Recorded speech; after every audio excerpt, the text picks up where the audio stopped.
Anak, hug niyo nga naman si mama.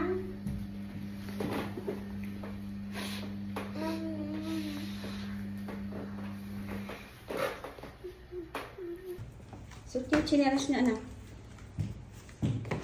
Like chinelas mo, oh. Ligay dito.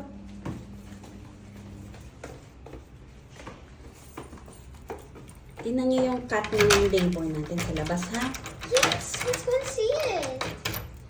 Now, if you will come back here to the door, you just knock on the door, okay? Oh, tingnan niyo yung cut natin sa labas. O, dyan lang muna kayo sa door. Okay. Pasok kayo. When was the last time we went to Landmark? Last week. Last week.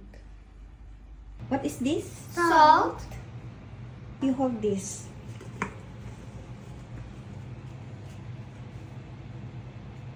This.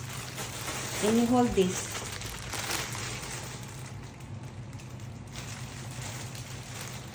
Eh, anak, meron kang muta. You remove your muta. You also. Ready, remove your muta.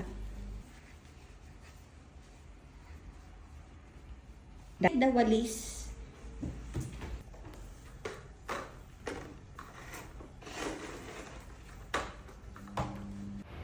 Nagulat nga ako isang araw may kumatok sa aking pinto. Pagbukas ko may dalawang batang yagit na nanghihingi ng tulong sa akin. Pasok kayo.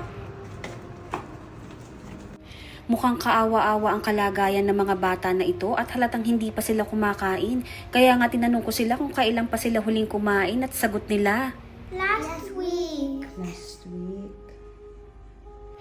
Tinanong ko din sila kung anong madalas na pagkain nila. Salt. At dito na nga tuluyang tumulo ang luha ng mga bata.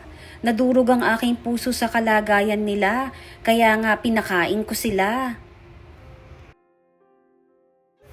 At pagkatapos kumain ay mas lalo akong nahabag sa kanila dahil nagpumilit pa sila na linisin ang aking bahay kapalit ng pagpapakain ko sa kanila.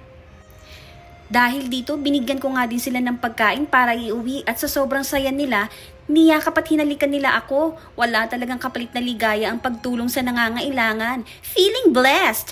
Meow!